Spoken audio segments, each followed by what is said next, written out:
What happens when one of the most wisest texts is encountered by one of the smartest people? That's what we're going to find out today on Catholic Breakfast.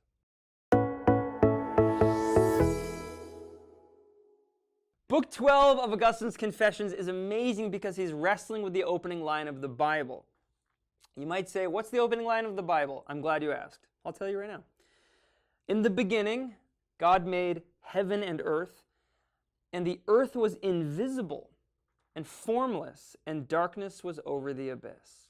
What in the world does that mean? So that's what Augustine is going to wrestle with. And man, oh man, there's a lot of misunderstandings over what this means. It's the first creation account in the book of Genesis. Now, Augustine is a genius. He's one of the towering intellects of the entire West, of all of Western civilization. And here he is setting all of his rational intellectual powers towards this text.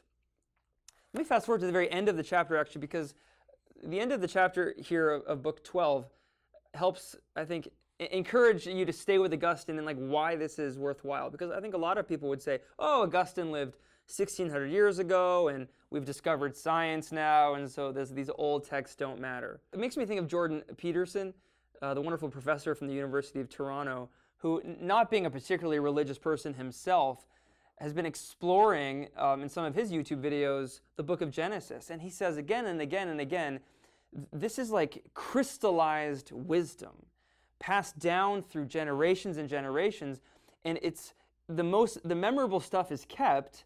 If there's nothing memorable, it's gone. So it's like boiled down, crystallized wisdom.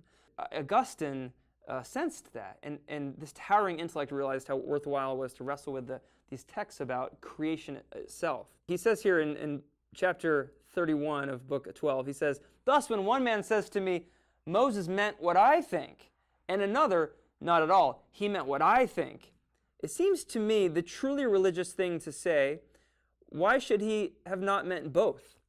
If both are true, and if in the same words we should see a third and a fourth or any other number of true meanings, why should we not believe that Moses saw them all? Since by him the one true God tempered sacred scripture to the minds of many who should see truths in it, yet not all the same truths." Like different perspectives. So I remember, again, Jordan Peterson, he would say, you get one layer of these sacred texts in Genesis, then you peel it back and there's another layer. Oh, that's true too. Then you peel it back and you get, oh, now here's another layer. Well, that's also true. So I would say you get someone as smart as Augustine and you get texts this dense and packed and rich with wisdom. It's just electric to see what happens there. Think of it like maybe when you're in high school and you're like, calculus seems so dumb and you sort of want to blame it on your teacher or blame it on your textbook, but really you just need to stick with it. And then things will start to occur to you if you do. Okay, so anyway, I'll just give you a little taste of some of the electricity that happens here. Augustine, again, is wrestling with this opening line of the Bible. In the beginning, God made heaven and earth. The earth was this invisible and formless void, and the darkness was over the face of the dark, or over the abyss. So Augustine says, okay, on like level one, it's like an artist, right? It's the image of like an artist who's just, he's kind of got his lump of clay, and he's taking his thoughts and he's putting into the clay and he's sort of making it out of this formless thing. Okay, well, can you believe that is expressing some truth? God is like an artist. Sure, yeah. But Augustine says, well, don't stop there. And he's going to press it very, very deeply, pulling in all these other kind of like hyperlinked scriptures to kind of illuminate what's going on here. So, for example, what do you mean heaven and earth? Okay, so God made the heaven and earth, but he hasn't made the seas and the rock, like planet Earth isn't there yet. So what do you mean earth? Well, he says the earth was invisible and formless. Okay, so you just made an invisible earth? What are you talking about? Says Augustine. Well, here's what Augustine does. He says, "Thus, Lord, you created the world out of formless matter, and it was out of nothing that you created this almost nothing, out of which you made the mighty things which we children of men marvel at." So what Augustine now is going to start drawing on what Neoplatonic philosophy held. Think here of philosophers, if you studied philosophy, like philosophers like Plotinus, who saw all of creation, all of reality is like this chain of being. For example, what's higher, A dog or a cat? Well, obviously cats, right? And then what's higher than that? A dolphin, right? And then human beings. And what's higher than that? You got angels. And then, so you got this chain of being. Things tend to be higher or lower than others, right? It's just how everyone operates. Well, how far down can you go? Well, you go down to like, Augustine didn't know about this, right? But like subatomic particles or quarks or whatever gets down in this deep, deep level. Well, that's a thing. It's some kind of thing. That's why you call it something. But then Augustine says if you get right down to the closest you can get on the chain of being to nothing, you get what he calls an almost to nothing. And that's like the deepest substructure that's conceptually possible of reality. It's formless and it's invisible. It's like so non-material and so without form that it's like hovering a hair's breadth above non-being. The point of this is not some scientific thing at all. That's not the game Augustine's playing. It's a statement about God vis-a-vis creation. It means God created even the lowest thing.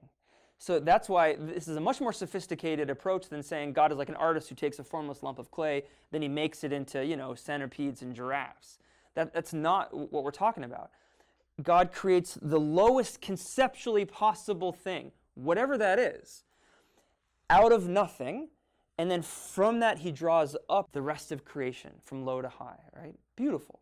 Well, what about God made the heavens, right? He makes the heavens before he makes the heavens. So the heavens, like a Jewish person would have seen that as like the starry firmament. Well, why is he making the heavens twice? You just say, okay, this is a stupid book, and I don't need these old texts. Well, Augustine says, let's give it a second here and ask some questions about it. Why would Moses say that? What's the truth he's trying to express? Here's how he presses into the truth of that. It's chapter 13. He says, I observe that Scripture does not say on what day you made these things, the heavens and the earth, right? Okay, well, why'd God leave that out? I assume that it is because by heaven is meant the heaven of heaven, the intellectual heaven, where it is given to the intellect to know in one act, and not part by part, not in a dark manner, not through a glass, but wholly in full sight, face to face. What just happened there? What just happened? What does he mean, an intellectual heaven? So Augustine used the phrase, the heavens of heaven. So again, back to his Neoplatonic philosophy, which he's using as an intellectual tool or apparatus to penetrate the truth of the text. So again, we were talking about the bottom, right? Now we're going all the way up, where things get less multiple and they get higher. And so he goes all the way up, right, through the highest conceptual possibilities of being, up to what he calls the heaven of heaven, which is a kind of contemplative gaze on all things in one act. J.R.R. Tolkien wrote this thing called Silmarillion, which is like a mythological expression of creation, where before God creates any physical stuff, the stars, the earth, or whatever, he creates this intellectual, contemplative world, right? In the Christian tradition, we'd say it's like angels, where their job is to gaze on God. And they have their own sort of chain of being. They have their own hierarchy. Okay, why does that matter? Is this just philosophical musings or just kind of having fun with the text? It's very important for us. It really matters. Here's why. Because Augustine is making a very important statement about God vis-a-vis creation with respect to the highest things. How do sort of simple people or, unreflective atheists tend to think about God? God is like a super being. He's the highest being. He's the highest possible thing who just sort of manipulates things in creation. And they say, well, that's ridiculous, and it is. And then it gets thrown out. Augustine is saying here, when God made the heaven, in the beginning, the heaven of heavens, he made the highest possible contemplative conceptual reality through which anything else can get any sort of uniqueness or nature or being. It's kind of like the whole chain of being in Augustine here is kind of considering maybe that there's this beautiful unity in this chain of being by which the highest possible intellectual reality can sort of come together with the lowest possible. Like the human being is a pretty good example of that, right? We can abstract triangularity or mathematics, and we also have like the lowest possible molecular things in our body, right? And we can smell bad, right? So there it all is in this like unity. The point is, God's not part of that unity. He's not on the highest, he's not at the bottom. If you want to like image it, it's not like there's this big pyramid and God's at the top of the pyramid. The pyramid is there, and God is like the circle around the pyramid, holding the whole thing together.